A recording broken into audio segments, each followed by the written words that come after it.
नहमदुहु व नसल्ली अला रसूलिल करीम। अम्मा बाद अऊज़ु बिल्लाहि मिनश शैतानिर रजीम। बिस्मिल्लाहिर रहमानिर रहीम। वलक़द कररमना बनी आदम सदक़ल्लाहुल अज़ीम व सदक़ रसूलुहुन नबियुल करीम। इन्नल्लाहा व मलाइकतहु युसल्लूना अलन नबी या अय्युहल्लज़ीना आमनू सल्लु अलैहि व सल्लिमू तस्लीमा। अल्लाहुम्मा सल्लि अला मुहम्मद व अला आलि मुहम्मद व बारिक वसल्लिम। इज़्ज़तमाब प्रोफेसर मोहम्मद इकबाल ताहिर साहब, डायरेक्टर गिफ्ट यूनिवर्सिटी, तमाम faculty members, students, ladies and gentleman, अस्सलाम वालेकुम रहमतुल्लाहि व बरकातुहू। मेरे लिए बहुत बड़ा ऑनर है और बड़े एजाज़ की बात है कि अपनी कम इल्मी, कम अमली के बावजूद मुझे गिफ्ट यूनिवर्सिटी के होनहार तरीन और काबिल फ़ख्र तलबा और तालिबात से मुखातिब होने का मौका मिला। इसके लिए मैं बिलखसूस ऑनरेबल डायरेक्टर साहब का बहुत मशकूर हूँ और बहुत ममनून हूँ कि आपने मुझे इसके लिए याद किया और टाइम दिया, और आप तमाम स्टूडेंट्स का भी, अपने भाइयों का, अपनी बहनों का भी मशकूर हूँ कि आप मेरी टूटी फूटी गुजारिशात को सुनने के लिए अपने कीमती तालीमी वक्त को निकाल के इस हाल में तशरीफ लाए। अभी मोहतरम स्टेट सेक्रेटरी फरमा रहे थे कि मैंने अपने कीमती वक्त से वक्त दिया, हरगिज़ नहीं, बल्कि ये कहना ज़्यादा बेहतर है कि गिफ्ट यूनिवर्सिटी में आके और आपके सामने खड़े होके और आपसे मुखातिब होके मेरा वक्त कीमती हुआ है। ये वक्त कीमती है जो मैं आपसे मुखातिब हूँ। और आज का जो मौजू है कि the decline of society and our responsibilities, इसके बहुत सारे एस्पेक्ट्स हैं। इसका पॉलिटिको सोशो इकोनॉमिक एस्पेक्ट भी है और उसके अलावा भी बहुत सारे तनाजुरात बनते हैं कि जिनके साथ इसकी डिबेट मुकम्मल होती है। सवाल जब हम किसी चीज को कहते हैं तो सवाल का मतलब ये होता है कि वो चीज एज अ होल कोलैप कर गई है या अपनी मजमूई हैसियत में वो चीज मुंतशिर हो गई है। सोसाइटी का सवाल कहें, किसी इंस्टीट्यूशन का सवाल कहें, किसी कम्युनिटी का सवाल कहें, किसी मुल्क का सवाल कहें, किसी इंडस्ट्री का सवाल कहें, तो उसका मतलब यही होता है कि वो मजमूई तौर पे अपनी बुनियादों से वो हट गई है और अपनी बुनियादों से वो कोलैप कर रही है। और आज जब हम ये कहते हैं कि हमारी सोसाइटी का सवाल है, तो उसका मतलब ये है कि हमारी सोसाइटी के तमाम पहलुओं को दीमक चाट रहा है। हमारी सोसाइटी के तमाम पहलुओं में कोई ना कोई खराबी वो लाजमी तौर पर वाक़ई हो चुकी है। अब इस मुख्तसर वक्त में मेरे लिए ये मुमकिन नहीं है कि मैं उसके पॉलिटिकल सिनेरियो को डिस्कस करूं, उसके सोशो इकोनॉमिक सिनेरियो को डिस्कस करूं, और उसमें जो बुनियादी चीज मेरी दानिश में आती है वो हमारी दो चीजें हैं जो बहुत ज्यादा खलफशार का शिकार है और जिनमें जवाल की इंतहा हो चुकी है। और वो बुनियादी चीज हमारी है हमारी इंसानियत के तकाजे, वो बुनियादी चीज है हमारी आदमियत के तकाजे, और वो बुनियादी चीज है हमारी फर्दियत के तकाजे। कि आज सबसे बड़ा खतरा, आज सबसे बड़ा डैमेज वो इंसानियत का हो रहा है। आप उसको किसी भी एस्पेक्ट से देख लें। और अल्लाह ताला की मखलूकात में इंसानियत सबसे अशरफ मखलूक है, और जिसे अल्लाह ताला ने कुरान में ये कह के पुकारा कि वलक़द करमना बनी आदम, हमने औलाद आदम को बहुत बड़ी इज्जत अता की, बहुत बड़ी तकरीम अता की, लेकिन आज वही औलाद आदम जिसे अल्लाह ताला ने इतनी रिफ़तों से नवाजा, आज वो अपने बदतरीन ज़वाल से दो चार है। और ये सिर्फ आज से नहीं है, आप पीछे चले जाइए, आप किसी भी मुफक्किर, किसी भी मुदब्बिर को ले लीजिए, उसकी बात में आपको इंसानियत का वो दर्द कूट कूट के भरा दिखाई देगा कि हर दौर में ये इंसानियत पिटती चली आ रही है। मसलन आप रूमी को देखिए, रूमी ये कहते हैं कि दी शेख बाचराव हमी गश्त गर्द शहर कसदामो दद मलूलमो इंसान मारजूस, कि मैंने एक बुजुर्ग को देखा जो हाथों में चिराग पकड़े हुए शहर का चक्कर लगा रहा था। तो मैंने कहा कि आप क्या देखते हैं, क्या ढूंढते हैं? तो वो बुजुर्ग कहने लगे कसदाम दद मलूलम, मैं इंसान नुमा दरिंदों और इंसान नुमा हैवानों से तंग आ चुका हूँ, इंसान मारजूस, मैं किसी दर्द दिल वाले इंसान को तलाश करना चाहता हूँ। आप इसी तरह उससे आगे आइए, आप हजरत सुल्तान बाहू के अहद को देखिए, वो ये कहते हैं कि नाल कुसंगी संग न करिए, कोलू लाज न लाइए हूं, तुम्हें कदी तरबूज नहीं होंदे, भावें तोड़ मक्के ले जाइए हूं, कावां दे बच्चे हंस नहीं होंदे, भावें मोती चोक चुगाइए हूं, कोड़े खूह नहीं मिठे होंदे, भावें सह मणा खंड पाइए हूं। और इसी तरह जब वो किसी के दर्द का इहाता करते हैं, जब वो इंसानियत के उस दुखते हुए लहू को देखते हैं, तो उस वक्त वो कहते हैं कि दर्द मदांदियां आही कोलू, आसमान थी तारे जड़दे हूं, दर्द मदांदियां आही कोलू, पहाड़ पत्थर दे किरदे हूं, दर्द मदांदियां आही कोलू, भज नाग जिमी विच वड़दे हूं। कि जब कोई इंसान दुखी होता है तो उसकी आह में इतना असर होता है कि आसमान से सितारे टूट के गिरते हैं, पत्थर के पहाड़ जड़ने लग जाते हैं, और बड़े बड़े अजदहा, बड़े बड़े नाग, एनाकोंडास, वो भाग के जमीन में अपनी बैलों में घुसते हैं कि इस आग का असर हम पे ना हो जाए। आप फिर उसके बाद आइए, आप अल्लामा इकबाल के दौर को देखिए, उसमें उन्होंने एक मुख्तसर से जुमले में एक बात कही कि आदम को सबात की तलब है, दस्तूरे हयात की तलब है।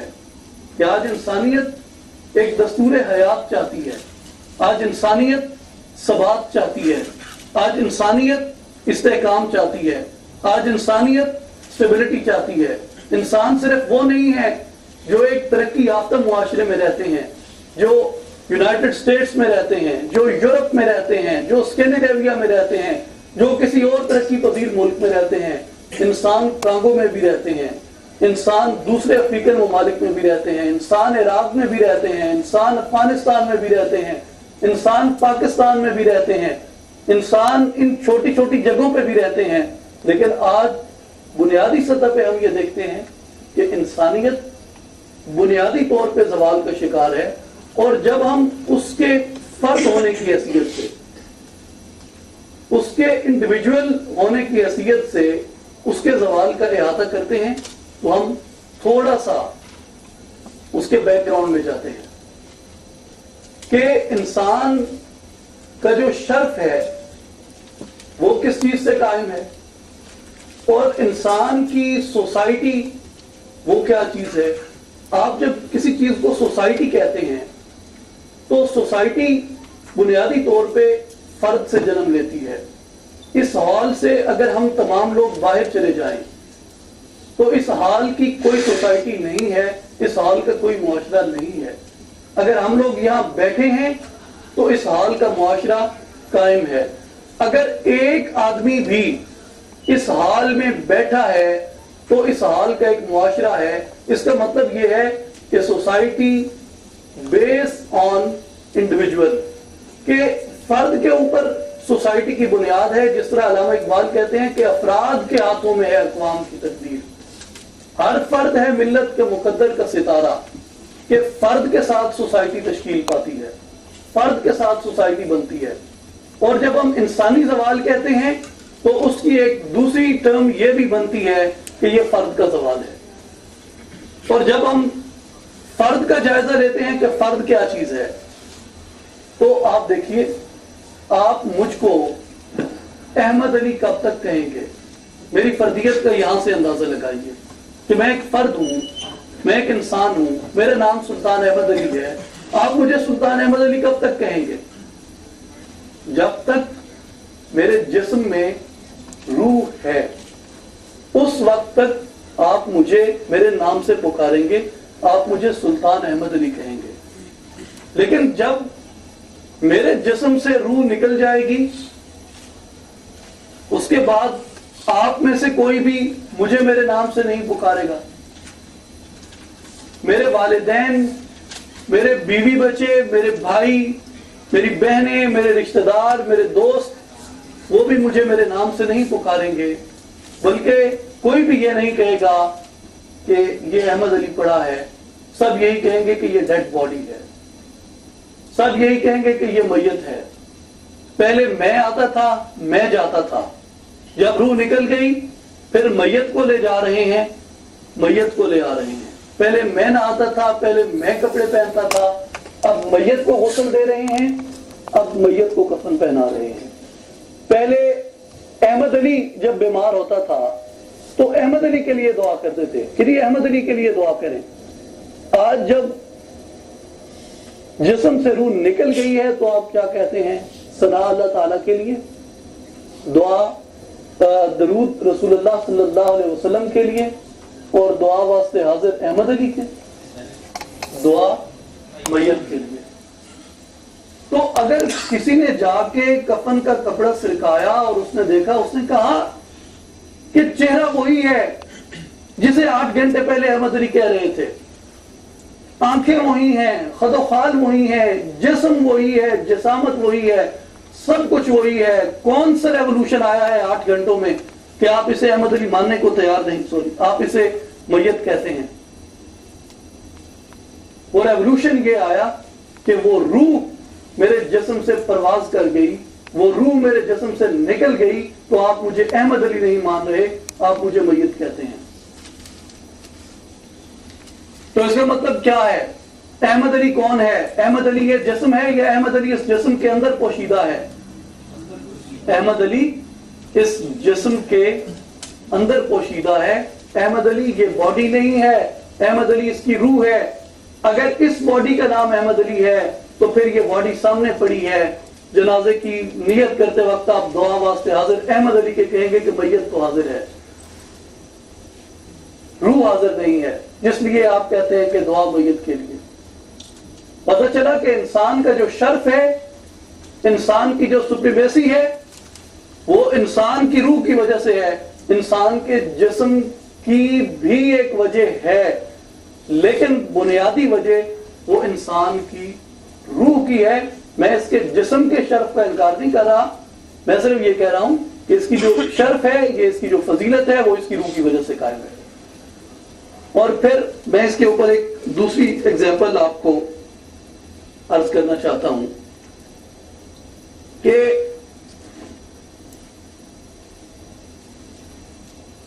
एक औरत है, उसके बतन से 2 बच्चे जन्म लेते हैं, ट्विंस। वो एक ही बाप की औलाद हैं, एक ही मां के बतन से पैदा होते हैं, एक मुर्दा हालत में पैदा होता है, एक सांस भी नहीं लेता। शरीयत इस्लामी की रूह से उस मुर्दा हालत में पैदा होने वाले बच्चे को गुस्ल नहीं दिया जाता, बाज़ाब्ता कफन नहीं दिया जाता, उसकी नमाज जनाजा नहीं पढ़ी जाती, और उसको बाज़ाब्ता, जिसे हम कहते हैं कि एक प्रोटोकॉल के साथ, एक मुकर्रर शुदा तरीकाकार के मुताबिक उसकी तदफीन नहीं की जाती, उसको वैसे ही दफना दिया जाता है। दूसरा बच्चा उसी मां के बतन से पैदा हुआ, लेकिन उसने चंद सांसें ली पैदा होने के बाद, चंद घड़ियां वो जिंदा रहा, उसने भी कोई लंबी उम्र नहीं पाई, लेकिन उसको गुस्ल देंगे, कफन देंगे, उसका जनाजा पढ़ेंगे और उसकी बाज़ाब्ता तरीक़ाकार के मुताबिक तदफीन होगी। इन दोनों के दरमियान कौन सा ऐसा फर्क आपको नजर आया कि जिस फर्क ने इनमें इतना ज्यादा इनके एहतराम में एक चीज को वाज़े किया कि एक को आपने गौसल नहीं दिया, कफन नहीं दिया, जनाजा नहीं पढ़ाया, बाज़ाब्ता तरीक़ाकार के मुताबिक उसकी कब्र नहीं खोदी, उसमें उसे बाज़ाब्ता तरीक़ाकार के मुताबिक नहीं दफनाया, जबकि दूसरे को आपने गौसल भी दिया, कफन भी दिया, जनाजा भी पढ़ा और एक प्रोटोकॉल के साथ उसकी तदफीन की। तो फर्क यह है कि जो बच्चा मुर्दा हालत में पैदा हुआ था उसे इसलिए वो सब चीजें न मिल सकी क्योंकि एक लम्हे के लिए भी उसके जिस्म में रूह दाखिल नहीं हुई इस दुनिया में आके। और जिसको ये तमाम चीजें मिली वो इसलिए मिली कि चाहे चंद लम्हों के लिए ही सही उसके जिस्म में रूह दाखिल हो गई थी। तो बुनियादी तौर पे जो इंसान की तकरीम है, बुनियादी तौर पे जो इंसान की अजमत है, बुनियादी तौर पे इंसान का जो शर्फ है वो जिस्म की वजह से हुआ या रूह की वजह से हुआ? वो इसकी रूह की वजह से हुआ। आप इसके ऊपर एक तीसरी एग्जांपल लीजिए। मसलन एक नौजवान है, वो अपने घर का करता धरता है, वो अपने घर का सारा निजाम चलाता है, वो फैमिली को लुक आफ्टर करता है, वो रोजी कमा के लाता है, बच्चे उससे पढ़ते हैं, सारा कुछ वही बर्दाश्त कर रहा है। अल्लाह की रजा से, अल्लाह के हुक्म से उसकी मौत वाक़ई हो जाती है, उसकी डेथ हो जाती है। तो उसके घर वाले, उसके अजीजों अकारब, उसके रिश्तेदार, उसकी माँ, उसके बाप, उसकी बहनें, उसका भाई, उसकी बीवी, उसके बच्चे, वो उसकी मैयत को कितनी देर तक अपने घर में बर्दाश्त करेंगे? 8 घंटे, 10 घंटे, 1 दिन, 2 दिन, ज्यादा से ज्यादा कितना रख लेंगे? कितनी देर उस पर अश्क बहा लेंगे? कितनी देर उसका नोहा कर लेंगे? बिलाखिर वो उसे तहे खाक करेंगे, नहीं करेंगे, लोग शोर शराबा डालेंगे कि मैयत ताफुन फैलाएगी, मैयत बदबू छोड़ जाएगी, इसे जल्दी दफन करो, खराब हो जाएगी। लेकिन एक आदमी है, उनकी 120 साल उम्र है। अल्लाह ताला हम सब के बुजुर्गों का साया हमारे ऊपर कायम रखे। मैं कोई तज़हीक या तज़लील के लिए नहीं, सिर्फ एक बात समझाने के लिए मैं ये एग्जाम्पल दे रहा हूं। और वैसे भी अरबिक ग्रामर का एक असूल है कि मिसाल मिसल की गैर होती है। तो एक बुजुर्ग है, 120 साल उनकी उम्र है, वो बोल नहीं सकते, सुन नहीं सकते, अपनी मर्जी से खा नहीं सकते, अपनी मर्जी से पी नहीं सकते, हरकत नहीं कर सकते, सोच नहीं सकते, लेकिन उनकी सांसें चल रही हैं। वो कोई काम नहीं कर सकते। हो सकता है उनकी फैमिली का उनके ऊपर कुछ खर्चा हो रहा हो।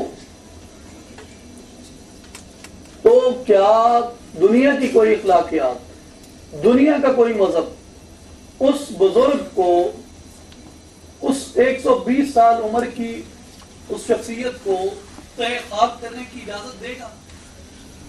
कभी नहीं देगा। क्यों? कि अभी तक उसकी सांसें चल रही हैं, अभी तक उसके अंदर वो जौहर मौजूद है जो उसे जिंदा रहने का हक देता है और जो उसे न जला देने की इजाजत देता है, न उसे दफना देने की इजाजत देता है। और वो शर्फ क्या है? वो शर्फ उसकी रूह है। और वो नौजवान जिसकी मैयत को दफनाने की जल्दी, जिसके जिस्म को दफनाने की जल्दी हर किसी को है, वो क्यों है? उस जवान मैयत को दफनाने की जल्दी क्यों? कि उसके जिस्म से रूह निकल गई है। तो बुनियादी तौर पे जो इंसान का शर्फ और इंसान की तकरीम बनती है वो इंसान की रूह की वजह से है। अगर रूह जिस्म में है तो हमारे तमाम शर्फ वो कायम है, हमारे तमाम राइट्स वो कायम है, हमारे तमाम हुकूक वो कायम है। लेकिन जब रूह निकल जाती है तो उसके बाद हमारे वो राइट्स खत्म हो जाते हैं, हमारे वो हुकूक नहीं रहते, हमारा वो प्रिविलेज नहीं रहता, हमारा वो एहतराम नहीं रहता। उसकी वजह वो बुनियादी तौर पे यही है कि इंसान की इंसानियत का जो शर्फ है वो उसकी रूह की वजह से है, आदमी की आदमियत का जो शर्फ है वो उसकी रूह की वजह से है, और फर्द की फर्दियत का जो शर्फ है वो उसकी रूह की वजह से है। अब इसमें कुरान से एक मिसाल लीजिए कि हजरत आदम अलैहिस्सलाम मस्जूद मलाइक हैं जिन्हें फरिश्तों ने सजदा किया। तो हजरत आदम का जो जिस्म था वो 120 साल तक, मुख्तलिफ मुफस्सिरीन कुरान ने लिखा है कि 120 साल तक मक्का और ताइफ के दरमियान उफ्तादा रहा। 40 साल गीली मिट्टी 3, 40 साल गूंदी हुई मिट्टी इमाम मस्तून, 40 साल खनकती मिट्टी सलसालन, 40 साल के 3 दौरानी हजरत आदम के जिस्म पे गुजरे। 120 साल तक मलाइका देखते रहे कि खलीफतुल्लाह का वजूद बन रहा है। किसी फरिश्ते ने जाके हजरत आदम के जिस्म को सजदा नहीं किया। हजरत आदम का जिस्म तैयार हो चुका, लेकिन मलाइका ने अभी तक उसको सजदा नहीं किया। क्यों? इसलिए कि फरिश्ते इंतजार में खड़े हैं कि अल्लाह का एक हुक्म अभी पूरा होना है। सजदा उस वक्त करेंगे जब आदम की आदमियत पूरी हो जाएगी, जब इंसान की इंसानियत की तकमील हो जाएगी। और वो तकमील कब होगी? वाना फख्तु फीह मिन रूही, जब मैं इसमें रूह को फूंकूं तब तुमने इसको सजदा करना है। जब तक रूह नहीं फूंकी गई, हजरत आदम के जिस्म को मलाइका ने सजदा नहीं किया। हजरत आदम के जिस्म को फरिश्तों ने सजदा नहीं किया। फरिश्तों ने उस वक्त आदम को सजदा किया जब आदम में रूह फूंक दी गई, खाली जिस्म को तो उन्होंने सजदा नहीं किया था। जिस तरह मौलाना रूमी इसके ऊपर हमें एक एग्जांपल देते हैं कि घर नबूदे ज़ात हक अंदर वजूद, आप उगिलरा कै मलक कर दी सजूद, कि अगर ज़ात हक घर नबूदे ज़ात हक अंदर वजूद, अगर रूह का वो जोहर इंसान के वजूद में न होता, आप उगिलरा कै मलक कर दी सजूद, मट्टी और पानी को फरिश्ते किस तरह सजदा करते। तो ये बुनियाद जो है इंसान की, बुनियाद जो है इंसान की इंसानियत की, वो इसकी रूह के ऊपर कायम है। इसकी रूह इसके हकूक मुकर्रर करवाती है, इसकी रूह इसकी फजीलत मुकर्रर करती है, इसकी रूह इसका शर्फ मुकर्रर करती है।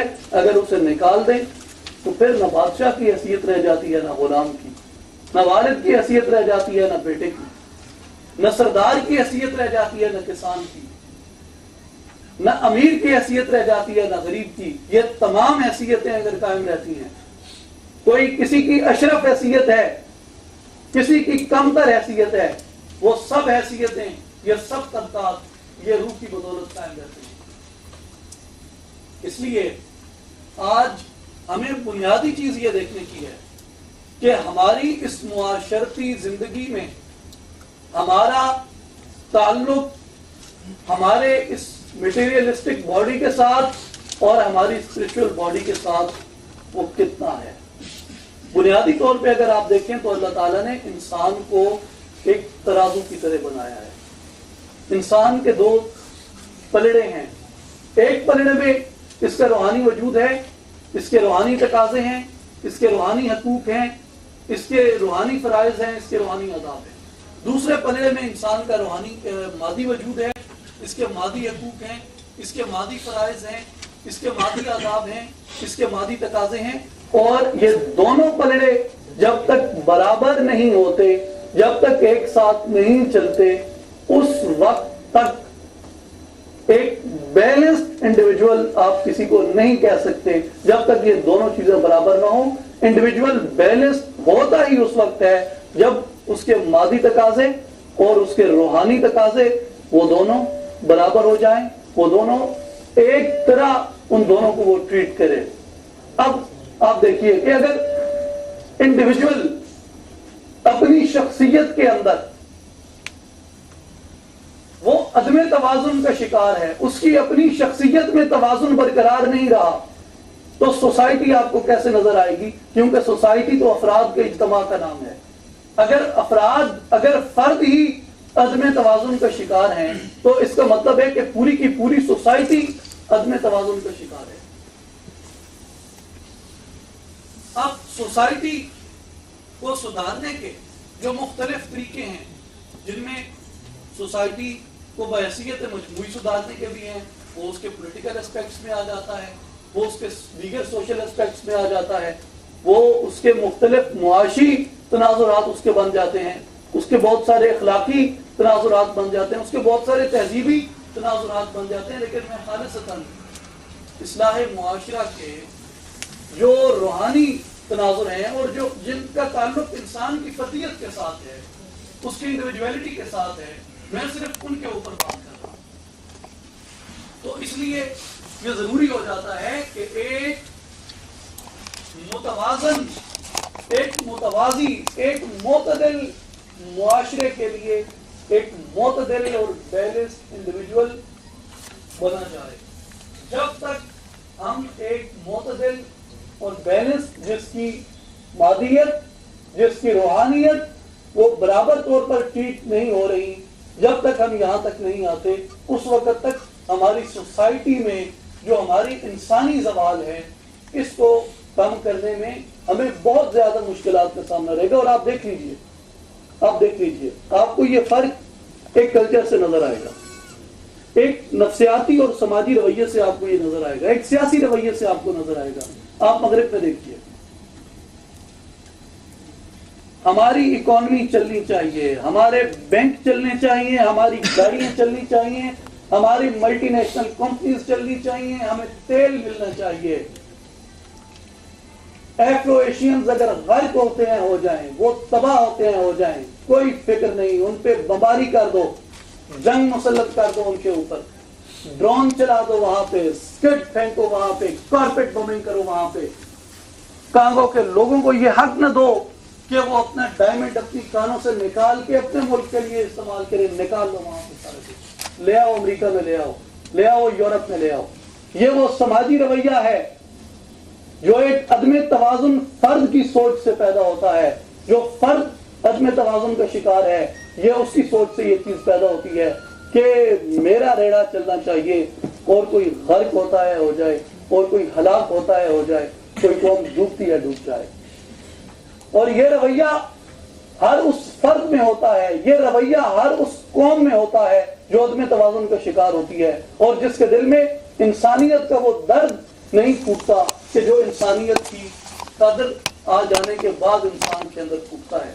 इसलिए आज हमारी बुनियादी और पहली जिम्मेदारी ये है कि हम खुद अपनी शख्सियत के अंदर से अपनी तामीर करें। जब तक आपकी शख्सियत स्टेबल नहीं होती, उस वक्त तक आप किसी भी जगह पे जाके वो स्टेबल नहीं होते, आप किसी भी जगह पे जाके वो मुस्तहकम नहीं होते। और इसमें आखिर में जो मैं गुजारिश करना चाहूंगा वो अल्लामा इकबाल का एक पैगाम है जो उन्होंने reconstruction of religious thoughts in Islam में दिया, जो मैं समझता हूं कि मेरे आज के अगर आप उसे मैसेज के तौर पे समझें तो वो भी वही है जो इकबाल ने वो लफ्ज कहे